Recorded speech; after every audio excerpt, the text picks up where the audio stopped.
हम प्रतिदिन धर्म और अधर्म के बारे में चर्चा भारत में ही नहीं बल्कि पूरे विश्व में सुनते हैं।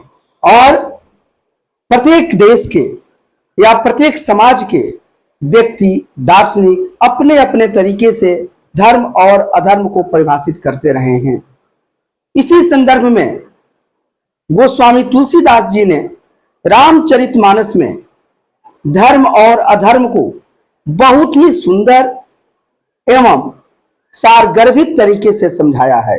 उनकी व्याख्या बहुत ही सरल है, प्रामाणिक है और सभी के लिए सभी को अपने जीवन में उतारने योग्य है। आइए इस संदर्भ में रामचरितमानस के उत्तर कांड में गोस्वामी तुलसीदास जी एक चौपाई लिखते हैं और वो चौपाई है, परहित सरिस धर्म नहीं भाई, पर पीड़ा सम नहीं अधमाई। मतलब कि परहित दूसरे के हित के समान, दूसरे की भलाई के समान। पर मतलब दूसरा होता है, हित मतलब भलाई, कल्याण। दूसरे की भलाई के सरिस मतलब समान, दूसरे के भलाई के समान धर्म नहीं भाई, कोई धर्म नहीं है भाई। ए मेरे भाई बंधुओं, विश्व भर के भाई बंधुओं, ये कान खोल के सुन लो कि दूसरे के भलाई के समान, दूसरे के हित करने के समान कोई दूसरा धर्म नहीं होता है। और पर पीड़ा, पर मतलब दूसरा, पीड़ा मतलब कष्ट देना, दूसरे को कष्ट देने के समान, सम मतलब समान, नहीं अधमाई, कोई दूसरा अधर्म नहीं होता है।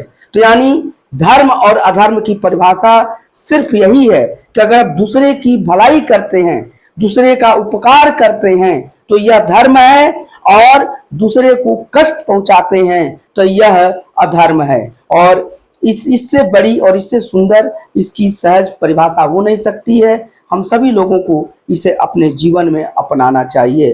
और इसीलिए इंग्लिश में भी इसे समझ सकते हैं। इसका अर्थ यही हुआ कि there is no religion like to do good for others and there is no unrighteousness that is seen like hurting others. तो यही धर्म और अधर्म की परिभाषा है कि दूसरे की भलाई करना धर्म होता है और दूसरे को कष्ट पहुंचाना अधर्म होता है।